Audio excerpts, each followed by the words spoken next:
Bismillahirrahmanirrahim. Assalamualaikum warahmatullahi wabarakatuh. Masih bersama admin RTS di RTS Video ya. Kali ini kita akan melanjutkan untuk di part 2 nya yang kemarin ya, rekan mengenai tentang ya inovasi irigasi precast ya. Jadi ini part 2 nya ya, mungkin rekan-rekan yang belum tahu ke part 1 nya nanti bisa dicari di channel ini ya. Oke rekan-rekan, kali ini kemarin kita sampai di sini, yaitu ada gambar pemasangan panel di Pemali Brebes. Nah, kurang lebih seperti ini, ada pemasangan yang memang ini project juga ya di Brebes, Jawa Tengah ya ini. Jadi menggunakan, nanti kita akan bahas juga untuk yang lebih detailnya di bawah ini. Kita lebih ke detailnya, ke gambarnya rekan-rekan ya. Ini di Pemali Brebes ya, slab 148 x 400 x 100, ini satuan mili. Nah kurang lebih seperti ini. Dari ini kalau kita lihat gambarnya seperti ini ya. Kalau secara keseluruhan ini adalah potongan melintang ya, potongan melintang daripada yang tadi di atas. Nah kalau kita lihat ini adalah beton sinklub ya, yaitu 60% beton dan 40% batu belah. Lebih seperti ini ya. Ini hampir dari tingginya hampir ada 3 meteran kan ya dalamannya ya. Nah seperti ini, 2,7 meter. Terus yang kemudian menjadi titik-titik yang perlu mungkin didetailkan adalah di sini ya. Nah, ini mungkin saya sedikit zoom di sini, tidak apa-apa. Ya, oke. Nah, yang pertama di sini ada detail A ya. Detail A adalah ini. Ini kalau kita lihat ini menggunakan precast slab ya, menggunakan mutu K300. Dengan ini panjangnya sini ya, kurang lebih adalah 1,4 meter. Terus kemudian mempunyai juga untuk ketebalannya adalah 10 cm dan lebarnya adalah 40 cm. Yang di sini juga ada pengikatnya supaya memang si slab ini tidak lari dan juga lebih ke kaku ya, aman juga. Ini ada mungkin slope-nya di sini untuk ukurannya 30 x 30. Nah kalau lihat detailnya kurang lebih seperti ini rekan-rekan ya. Ini lebih ke juga penulangannya juga ya.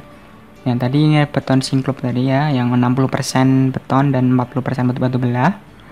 Di sini ada angkur L300 ya. Jadi kalau kita lihat di sini sampai di sini ada angkurnya.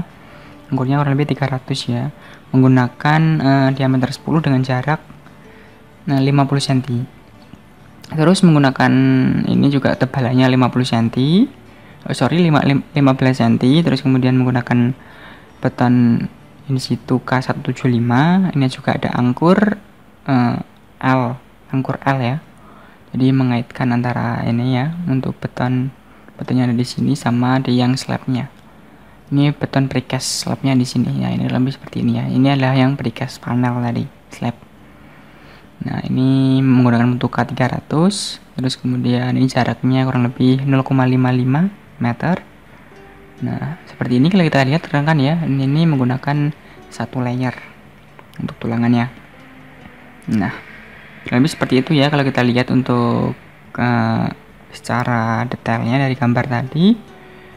Nah, oke, cari seperti ini.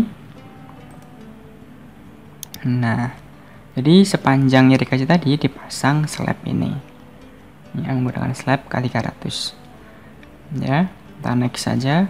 Terus kemudian ini juga masih di Brebes tadi ya. Ini lebih ke detailnya lagi ya, detail precastnya rekan-rekan ya. Ya lebih seperti ini. Ini yang lidah angkurnya tadi ya. Alur lidahnya seperti ini. Jadi antara slab satu ke slab lainnya itu adalah mengikat. Nah ini tambak depannya. Nah ini dengan panjang kurang lebih 40 cm rekan-rekan ya per ini ya, lebarnya. Nah ini antara sambungan lebih seperti ini, ada potong-potongan. Nah kita lihat tadi ini ada beton tadi ya, beton in situ lebih untuk pengunci daripada slabnya biar lebih ini, biar lebih tidak lari. Ini ada ijuk juga lagi ditekankan di sini. Tujuannya untuk apa? Untuk pipa drain. Jadi memang di sini karena memang tanah ya, otomatis memang harus ada pipa drainnya ya, sebelum pipa drain supaya memang tidak banyak lumpur, maka dikasih untuk ijuknya di sini. Nah oke, saya kira saya next saja. Terus ini juga masih di Pemali Brebes tadi proyeknya.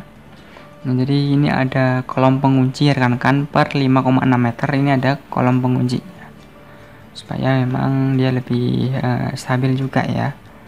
Nah, lebih seperti ini. Detail kolom pengunci ukurannya 20x20, menggunakan tulangan pokoknya diameter 10, jumlahnya 4, kemudian sengkangnya diameter 8 dengan jarak 20 cm. Nah, lebih seperti ini ya kalau kita lihat. Ini sekarang next saja ya. Ini juga di L cutter ya, ini yang L. Nah, lebih seperti ini. Nah, detailnya ya nanti mungkin rekan-rekan juga bisa, kalau mungkin partnya ini sudah selesai ya, nanti kalau mau minta filenya nanti tulis saja di kolom komentar, supaya rekan-rekan mau mempelajari lebih dalam ya silahkan itu. Dan terpenting inti saya di sini adalah yang menyampaikan informasi yang mungkin rekan-rekan biar lebih tahu gitu. Tapi kalau memang mendalam nanti tetap rekan-rekan sendiri yang untuk belajarnya. Nah, ini juga masih di Pemali Brebes ya. Ini L-cutter tadi. Nah, oke, next. Ini pemasangan lining pracetak. Nah, ini kurang lebih seperti ini ya, memang harus dibersihkan untuk areanya. Memang benar-benar harus rata dan bersih. Nah, ini ada juga beberapa ketentuan lining menurut Ditjen SDA tahun 2017 ya, jadi beberapa perlu menjadi catatan di sini ya. Sambungan melintang jenis lidah dan alur. Yang pertama, panel-panel beton pracetak yang dibuat di pabrik memerlukan pengangkutan jarak jauh. Mutu minimum yang dianjurkan adalah K300. Jadi tadi menggunakan mutu minimum ya, mutu beton minimum K300. Panel-panel beton pracetak yang dibuat langsung di lokasi pekerjaan, mutu minimum yang dianjurkan adalah beton K225. Jadi semisal panel tadi tidak dibuat di pabrik atau dibuat di lapangan, itu menggunakan mutu beton minimal K225. Bahan penutup sambungan atau join sealant-nya ya, ini harus dapat dituangkan dalam keadaan panas, dapat menutup seluruh celah dan kedap air. Jadi untuk mengisi sambungan-sambungan yang panel tadi ya rekan-rekan. Pelaksanaan produksi panel pracetak harus sesuai dengan dimensi dan detail mengikuti persyaratan dalam tabel. Jadi ini ada tabelnya ya, deviasi akhir panjang dan toleransinya ya, supaya memang antar panel itu nanti memang presisi dan juga memang pas gitu ya. Tabel nominal pun juga ada untuk toleransinya. Kalau memang lebih dari ini ya otomatis ya ini juga bisa dikatakan pracetaknya gagal, karena memang hasilnya nanti dipasang pun tidak presisi, kan juga akan kurang baik gitu.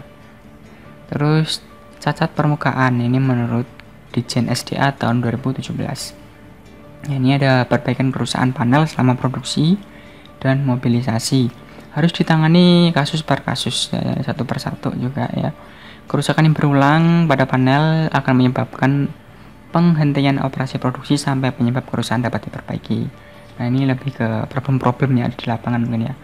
Ini juga ada cacat ringan atau minor defect ya. Rongga berbentuk sarang tawon honeycombing ya, honeycomb, dengan panjang kurang lebih 300 mili dan lebar kurang dari 75 mili, pecah tepi atau spal kurang lebih 300 mili dan luas kurang dari 75 mm persegi. Juga next, rongga di permukaan memiliki dimensi terlebih dari ya, ini cacat minor diperbaiki. Jadi rekan nanti mungkin bisa ini kan ya, dipelajari juga sendiri. Nah, oke, saya next juga. Ini cacat berat ya, misalnya terjadi cacat berat seperti apa. Jadi semua itu sudah ada di Ditjen tahun 2017 tadi. Oke, saya kira saya next saja yang ini ya, karena nanti ini sampai part 2 saja. Ini pengangkatan dan pengangkutan juga harus ada. Jadi kapasitas alat pengangkat panel beton pracetak harus sesuai dan lebih besar, sekitar 1,5 kali beban panel yang diangkat. Jadi semisal beban panel itu 1 ton, jadi yang alat untuk mengangkatnya itu harus 1,5 ton kapasitasnya. Jadi 1,5 kali beban panel yang diangkat. Pada setiap panel harus disediakan minimal 2 titik angkat yang terdiri atas perkuatan baja dan ditempatkan sesuai detail gambar rencana. Jadi ya, harus ada 2 titik angkat ya. Sudut antara permukaan atas panel dan garis pengangkatan atau sling pengangkat tidak kurang dari 60 derajat. Ya, ini juga ada Vivo first in first out ya, panel yang memproduksi terdahulu harus diangkat ke lapangan ya. Jadi memang ini beratnya yang diproduksi dahulu juga harus segera dipasang gitu. Masa tenggang waktu antara Vivo adalah paling tidak 2 minggu, betul kan ya, 2 minggu. Jadi kalau beton pracetak precast yang memang menggunakan press truss ya, itu dia kalau memang lebih dari 2 minggu biasanya itu dia akan terjadi momen, dan biasanya nanti bentuk daripada precastnya nanti itu akan melengkung ya. Jadi karena memang didiamkan akan melengkung ke atas, jadi memang harus segera dipasang supaya memang nanti jadi satu kesatuan dan bisa menjadi yang memang kuat gitu. Oke, ini juga panel-panel di pamali berbes ya. Nah, kurang lebih seperti ini nih ya. Tadi 40 cm ya ini ya. Tebalnya 10 cm. Penyimpanan panel beton pracetak harus bebas dari kontak langsung dengan permukaan tanah. Jadi memang tidak boleh dengan tanah langsung. Ditempatkan pada penyangga kayu dengan ukuran seragam. Balok kayu ukuran menampang minimum ya kayu 75 itu ya. Bila unit-unit tersebut disusun dengan dalam lapisan-lapisan, maka jumlah panel tidak boleh lebih melebihi dari 5 unit panel dalam satu tumpukan. Jadi misal dipasang tumpuk ya ini ya. Di batas maksimumnya adalah 5 panel. Cara menyimpan harus diperhatikan urutan pasangan untuk mempermudah operasi perakitan di lapangan. Ya, jadi di mana alurnya, di mana untuk ini, jadi harus sesuai urut gitu untuk manuver dan dengan lengan kerennya. Ya, ini foto untuk di gambar panel Purworejo ini yang 0% lebih seperti ini ya. Terus kemudian ada 50% sama yang untuk foto 100%-nya. Jadi ini ada kolom pengunci tadi yang kita bahas di atas ya. Ini per tadi 5,6 meter. Jadi nanti mungkin bisa disesuaikan. Ya, jadi ini ada untuk pengikatnya di sini sama di sini harus ada ini slope-nya ya. Slope di per balok kolom penguncinya tadi. Oke. Ini juga masih di Purworejo. Ini untuk yang 0%, 50% dan 100%. Nah, lebih seperti ini dipasang ya. Jadi bisa menyesuaikan untuk kondisi. Ini juga ada penelitian juga analisa harga satuan pekerjaan ya. Ini tetap mengacu terbaru ya, Permen PU tahun 2016 nomor 28 ya, dengan analisa harga satuan pekerjaan. Ini perlu modifikasi untuk pekerjaan pengadaan modul, pemasangan dan finishing. Jadi ada modifikasi juga ya. Secara umum biaya sesuai AHSP 15% lebih tinggi. Jadi kalau kita lihat dengan konvensional harganya mungkin bisa lebih 15% lebih tinggi dengan harga yang mungkin konvensional. Tapi mungkin secara kecepatan pasti juga akan lebih tinggi yang menggunakan precast ini rekan-rekan ya. Nah, ini berdasarkan hasil studi ya.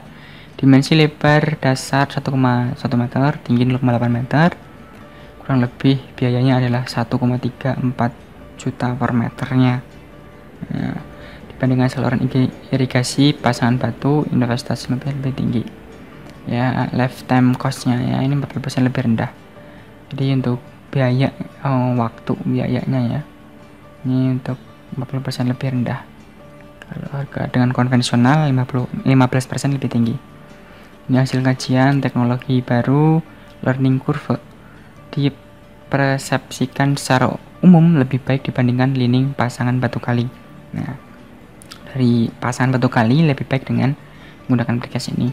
Lining modular membutuhkan biaya jangka panjang, lifetime cost yang lebih rendah pastinya ya untuk maintenance-nya. Karakteristik teknologi beton precast modular, jadi memang rusak satu ya nanti bisa diganti dengan yang lainnya karena memang ya sistemnya modular ya pasti bisa saling mengikat. Dapat diaplikasikan untuk berbagai dimensi saluran, mobilisasi dan pemasangan tanpa alat berat. Oh, jadi ini bisa ya dengan pakai manual diangkat gitu. Kalau yang ringan kecil ya bisa diangkat ya 2 orang. Dapat dikerjakan secara partisipatifnya. Ini ada modul dindingnya tadi, modul siku, terus kemudian modul lantai. Jadi dia punya beberapa modul ya produknya memang mungkin jadi satu kesatuan ya. Oke, saya next saja referensinya ya.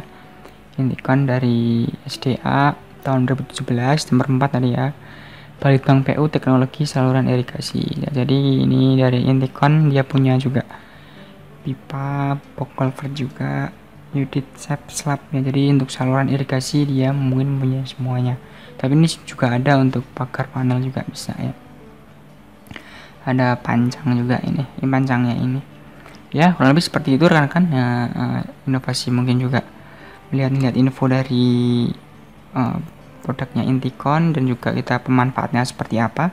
Intinya ya memang teknologi akan semakin maju dan inovasi akan terus berkembang, jadi rekan-rekan juga harus bisa menyesuaikan dengan yang ada ya. Mungkin dari admin RTS lebih seperti itu. Nanti mungkin kalau memang ingin minta filenya silahkan tuliskan di kolom komentar. Jangan lupa subscribe ya tentunya ya. Dan kemudian rekan-rekan bisa nanti mungkin berkontribusi untuk ke channel ini. Mungkin ada ide apa, Min tolong bahas ini dong ya, nanti silahkan untuk ditulis di kolom komentar. Terima kasih dari admin RTS, semoga bermanfaat dan salam sipil.